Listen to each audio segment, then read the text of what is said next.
Okay. Put one of those boxes around it so nobody can mess with it. It's 5 o'clock.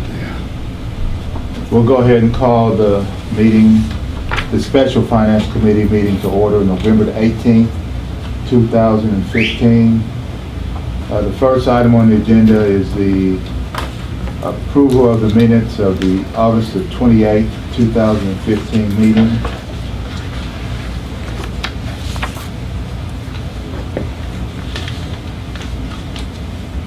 I'll make a motion to approve the minutes. We have a motion to approve them. I'll second. We have a second.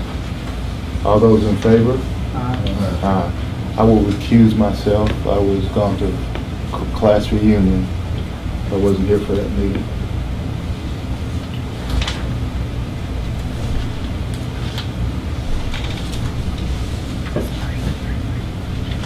You're not gonna sit there either? No, I stand corrected. I was here. Yeah, I got my months mixed up. Okay.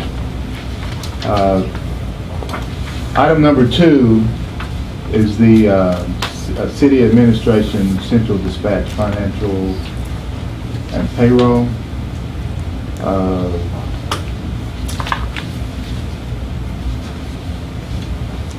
This is where I call on you, Larry. Yeah, if you could. Did you need to go first so that you can go to? Yeah, If you but don't I don't want mind. to speak up, but I've got a 5:30 class. Okay. That I've got to teach, so. All right. And this is actually, I guess, Number 3. number 3. Okay, so we'll go to item number 3. Final analysis of the Recreation Department realignment.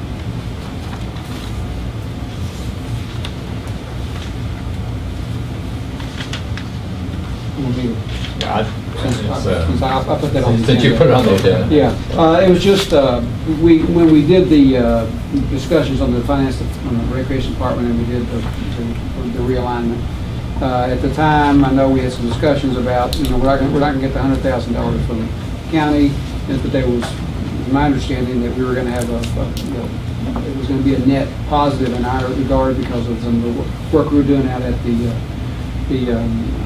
park, and some of the contract work we were not going to have to undertake because we now would have people freed up to do that work. And I'm just wondering if we, first of all, we never saw that analysis at the time. I was assuming it was done. Otherwise we wouldn't have done what we did. And I'd just like to get some feedback. How'd that go? Are we saving money? And what's the effect going to be on the budget? I guess that's the bottom line.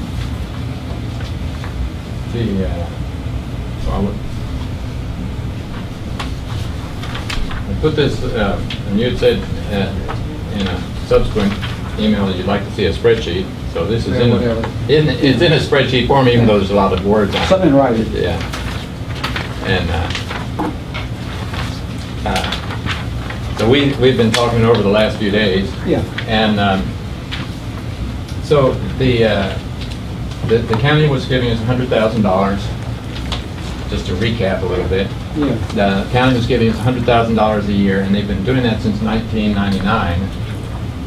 And we had been providing the maintenance and the, as well as the maintenance on Dean Watts Park, as well as working with the leagues on some of the coordination of the use of the park. And at the time, Donna had said, and still, this is probably as good a number as we can get, that approximately a third of their time was spent doing that at Dean Watts Park as opposed to in the rec department.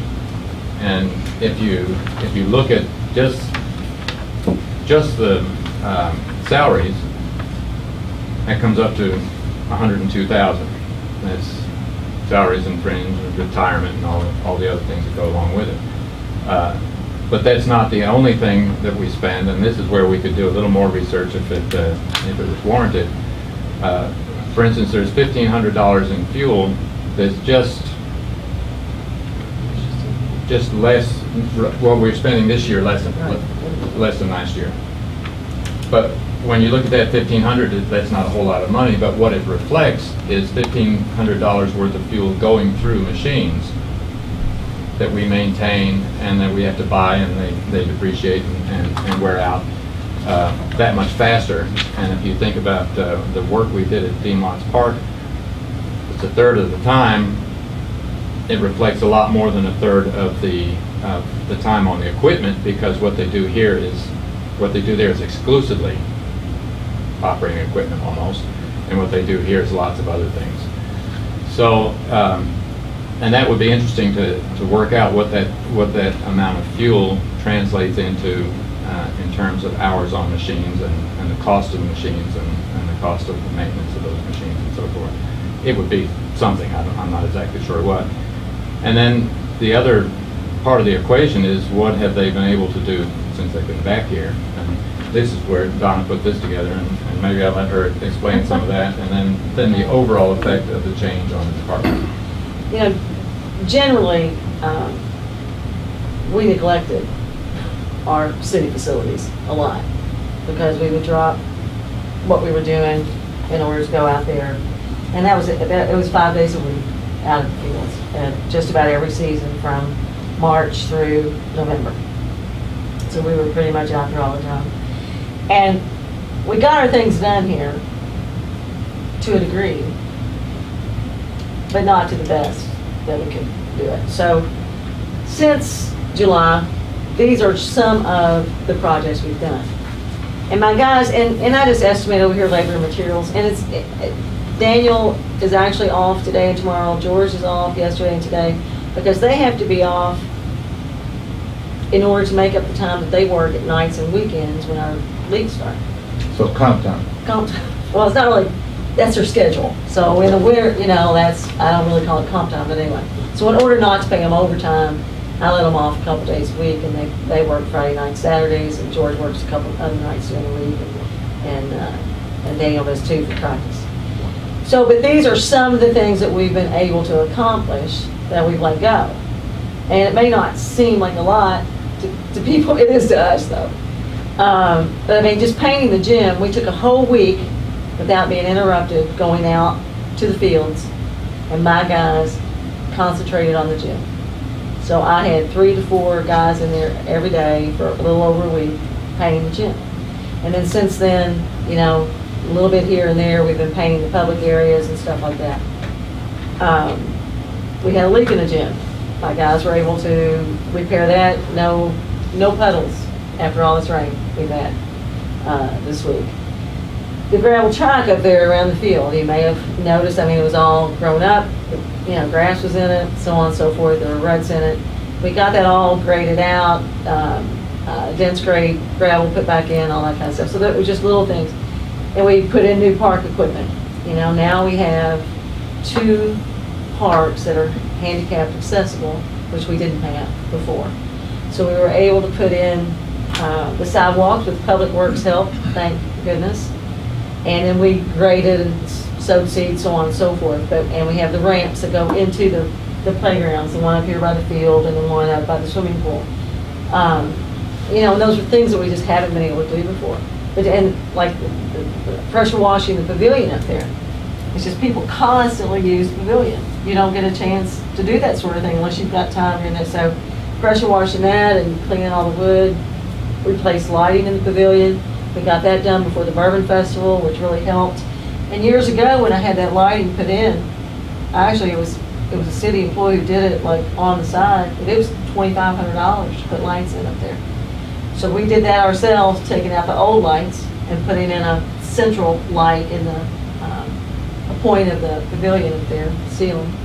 And that lit up. I mean, as far as safety lighting, we really like to keep our safety lighting up. So the guys, there were a lot of lights out in the parking lot. We replaced parking lot lights. At the annex, there's one light that's giving us fits, and we think it's a bad fixture again. But as you go into the council room, but my guys can do stuff like that. And Daniel is real handy as far as electrical and stuff like that goes. So he, you know, but these are just a few of the things that we've done since July. And I didn't know exactly what you want as far as, you know, I just kind of estimated. I don't have like for the rock and all that kind of stuff, they don't give us an actual bill, it comes up here. So I don't know what all the costs are. I guess the final question is, how is this going to affect our budget in terms of cost? Well, as far as expenses, I still have all these expenses. It's not like I have fewer expenses from not going out to the Watts Park. I still have all the expenses. You know, I bought a handicapped accessible piece, a little merry-go-round up here. And the little stock car that's also handicapped accessible. That was $6,000. It was $1,900 for the curb and the ramp for just up here. You know, so I still have those expenses under technical supplies. We probably won't spend as much in fuel, since we don't have that part. We probably won't spend as much in contract services, because part of the contract services was doing the background checks for all the coaches in all those leagues. You know, so there are places where I could tweak it and tighten up a little bit and not spend as much, but it's not going to be $100,000. No. So There's no way, because our salaries, our personnel, part-time wages and so on and so forth, is 2/3 for budget. That's pretty much 2/3 for budget. And I only have like 160,000 left to operate all the parks and the pool, stuff like that. And then the last piece of this if you wanted to know how some of the savings, or by not doing Dean Watts Park, how you can turn that into affect the budget. Well, there's one thing that will happen is when the mowing contract that Oliver Mowing has for the rest of the city is $24,000 a year. Now we'll have the time to do that. So that's a concrete savings, $24,000. The other thing is that, and I'm not suggesting this, Donna will be quick to tell me that it certainly isn't her recommendation, but we have an employee retiring. So the other thing you could say was, how much do we want to spend on recreation? And if we want to spend less, well, when somebody retires, we can not replace them. But then we would be back to not, I mean, what Donna's experienced is by having our employees' time to ourselves for our facilities, we've been able to do a really good job of maintaining our facilities, whereas before we weren't. If we said, no, we really need to save that money, we need to monetize that savings, we could just not hire a replacement for that person when he retires, and that would be $51,000 right there. But like I say, I'm not suggesting that. I'm just to get an idea of how it affects the budget. Well, my question for you, without mentioning any names, is as I look at the salary, I don't see anyone that matches that salary. You got to take their fringe benefits in with that. Yeah, it's in with the Okay, fringe. all right, okay, I But got you. the other really big thing that you really have to look at is as long as we have been on the council and everything, we've never had a handicap accessible playground, and now we do. And I say that would make us into ADA compliant finally. So, and there's no price that can be put on that, none. Well, okay. It was my understanding when we did this that we were going to save $100,000 because we were going to, that was the discussion, we were going to not hire contractors, and we weren't going to do the mowing. And I mean, so it sounds like we're not going to get the $100,000, and effectively our costs are going to be the same. Well, the mowing contractor will not be, except for the $24,000. because we have to we're under contract, and we have to abide by that contract. And two, you know, we're not even into 6 months in this. I think it's premature to say what we will or will not save. Because we just did this in July, so. Yeah, Mayor, but there was a calculation done at the time. That's why we did it, I thought. I mean, that's why we did it. I have no idea about that.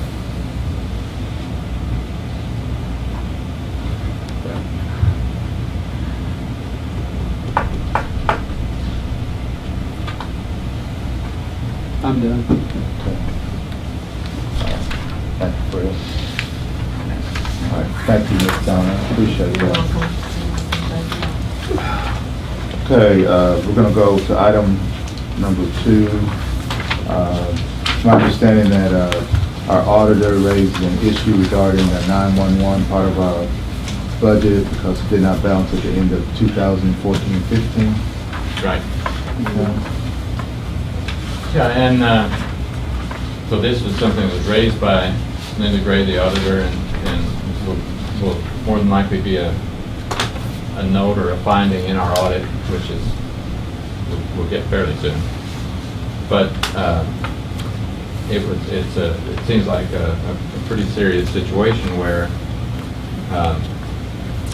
the city is essentially the bank for another agency, and the agency is the Joint City County Dispatch Center, which was created by a interlocal agreement, and it's funded 60-40 by the county and the city.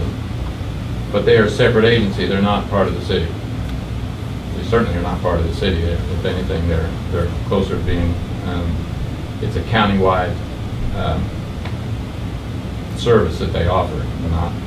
And we have several agencies that participate, but there are multiple agencies that do participate.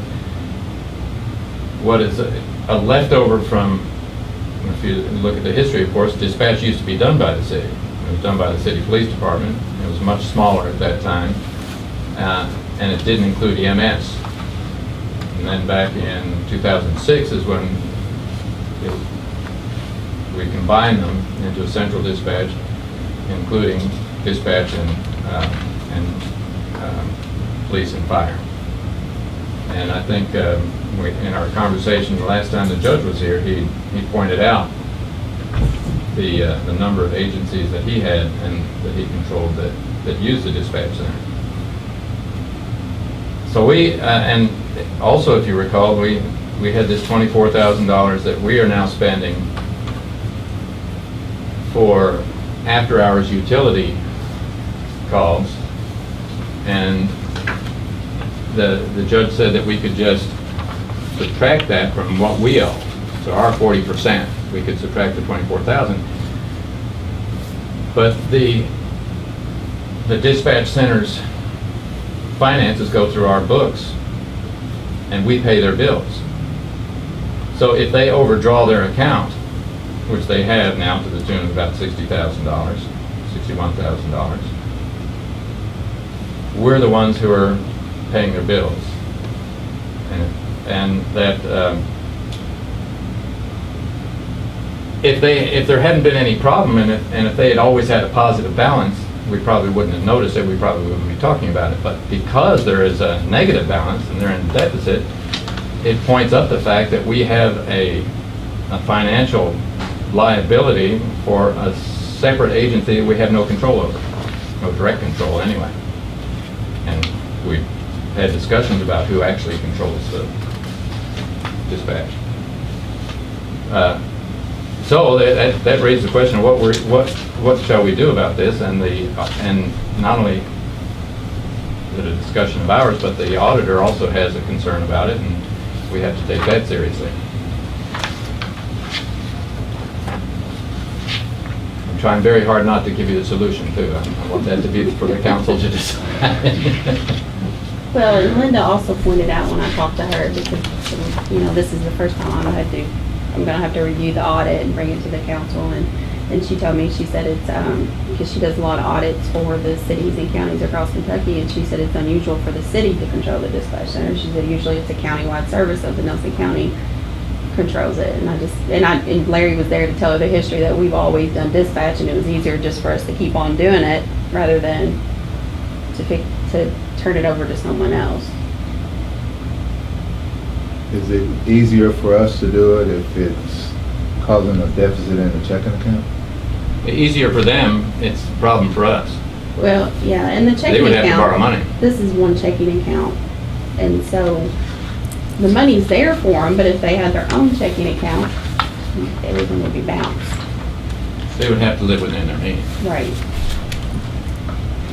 Well, just holding the finances aside for a second, is there an effort or a discussion amongst the board to bring their spending in line with their budget? What's going on with that? After the budget was passed, I spoke with Debbie, and I told her, I said, or she had questions for me about okay, I need to get an amended budget done, and I said, okay, and I was kind of helping her, where can I cut cost, and that was back end of August, early September, and so then I posed the question to Larry, I said, has the mayor's office seen an amended budget? Because I thought by now I would have one, and there still hasn't been one presented to us, because they were going to try to cut costs in places so that they could make it balance, and then of course the 24,000 for the utility made their deficit up to 64,000 just for their budget for this year. And that request has been made. I'm sorry? I said that request has been made. Oh, for the amended budget. So they're at least working on that part of it, it sounds like, to get the amended budget, we hope. I don't know, how long has it been? So that was the beginning of September. September. But, so that aside, you're still, the question still is, what about the, And just by coincidence, maybe, the fiscal court yesterday talked about the need for more funding for 911, for the dispatch center. And that's, I don't know whether they, well, Larry, they were just, the way I heard that was they want to make it more equitable. It's going to be a net neutral, or however they said, the revenue neutral, rather than doing it on phone lines, they were going to do it on some kind of They're going to do it on your tax bill. tax bill. I Well, wasn't sure what the tax problem bill. there is that people that move here from Minnesota, New York, or Louisville, that's being down there. They move here and have a different cell phone. You're not going to get it. So, and the way they're going to do it is they're going to do it on the tax bill. But then the other problem with that is only landowners or property owners are going to pay that. How do other people that use it is going to use the service get? I understand, but my point was at least the way he was saying it was going to be a neutral, a revenue neutral. Whatever they raised was going to equal whatever they're raising now. However they end up doing it now. That's I just heard one. that I guess if it was revenue neutral, we'd have the same problem because they're spending more money than they're taking in, and we're assuming that they're spending it responsibly, but they don't have enough money, and we're making it up. And the question is, from a liability and a fiduciary responsibility standpoint, is should the people of the city of Bardstown be taking on the liability for the debts of another agency? And the answer is, according to the auditor, and clearly is, no, we shouldn't. Now, then the question becomes, how do we fix it? And I was talking to Tim Butler this morning, and it's very similar to planning and zoning, which is also a joint city-county thing. And in our case, I think the planning and zoning has their own checking account, but the county does their payroll. And Tim Butler, who's familiar with other zoning commissions because he's worked with them across the state, said some of them just do it all within QuickBooks. So they keep their own books, they pay their own payroll, and so that's yet another solution for us, is to just allow them to do that themselves. Well, that's the question I was going to ask. I wouldn't think it would be that complicated. I mean, they have personnel and there's accounting software you can do, and I don't know if do they have to hire somebody, or I don't know how they do that. But, well, that's but some of the planning and zoning groups do that. They get $400 a year, I think, for QuickBooks, and they do it all themselves. I mean, don't you hire a CPA to do that? You don't have to. No, do it just a yourself. bookkeeper could do it, and I'm sure, I would think that one of their staff could be cross-trained to do it, because they really don't have a whole lot of bills. Yeah, to me, that's the answer. I mean, just not thinking about it for 2 minutes. Right. I agree with Fred. That sounds like the most feasible option at this point. And then the question of timing, we're coming up on a very convenient time at January 1st, where taxes and lots of other things are, we can finish those up. But it's every month that goes by, I mean, it could go down next month. And in fact, Carrie says it might go down next month, because part of this 60,000 was that there were 3 pay periods in October or something like that. But And honestly, I wouldn't care if they wanted help with cross-training. I could, after hours, go over there and help someone. I don't mind to do that. But when the October financials came out and they're negative 61, and I, you know, still that number jumps out at me, and I'm like, oh my goodness. I think that's clearly the answer. I mean, so they would have, if we did this tomorrow, they'd have to go borrow $67,000. Well, and it's a board of itself, you know, and that board is set up through KRS, which it has to be so many emergency service personnel, police and EMS, and that, it's kind of an independent board. We don't really appoint no one to it, they're automatically appointed. And I think that the jurisdiction or their finances should be solely rely on themselves of doing this. Yeah, self-sufficient. Yes, absolutely, and in that way, they can be responsible, and then they know what to spend, and we, as a city, can step out of it. Is this a new auditor? No, it's the same one. We always had, and it just now popped up? 2012, I think, is when it started to show up in the, because I was looking back at the older audits, that as far as what was action taken, I couldn't tell you about that. Well, and as long as they were in the positive, it didn't really look like an issue.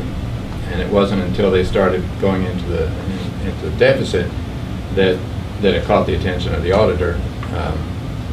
So I can say, as long as they were spending less than they made, than they brought in, then it never showed up as a problem. But this clearly shows up that it's a potential problem. And you know, we could give them back or allow them to do their own finances and payroll and still not, I don't know what they do to get that $60,000, whether they take a loan out or whether the county would front the money, or whether we would make arrangements for them to pay the city back over time. And that's kind of a detail to be worked out. But I guess the first and foremost is the question of you know, the practice of allowing them to use us as a bank and having that liability. And I think the auditor, if we were to make some sort of decision there, then we might not get the same comment on our audit report. Not that audit. I would like for them to stand on their own and take us out of the equation. It doesn't seem to be that difficult to do. It makes sense, and it's not unprecedented that independent boards do their own books, from what I'm hearing. So. And there was no. I'm sorry. Oh, go ahead. Mr. Brooks. I attend the 911 board meetings. This exact subject was discussed at the last meeting, and I think you'll find them very receptive to taking on their own financials. I think that the general agreement during the discussions about this was they would welcome being in charge of their own payroll, accounting, and finances. So I think they'd be very receptive to that. Sounds like a win-win to me. Yeah. The other things, I'm not sure this would, certainly the council needs to be aware of it, but this is not covered in the interlocal agreement. Yeah, the interlocal agreement is silent on this point. It was just the easiest way to go at the time. And so maybe the thing to do would be to have a report to the council from the committee, and then the details of it can be worked out.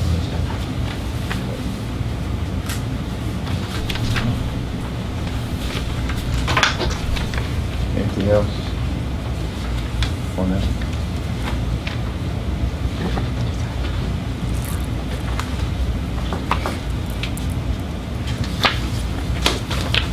All right, so staff's gonna contact them.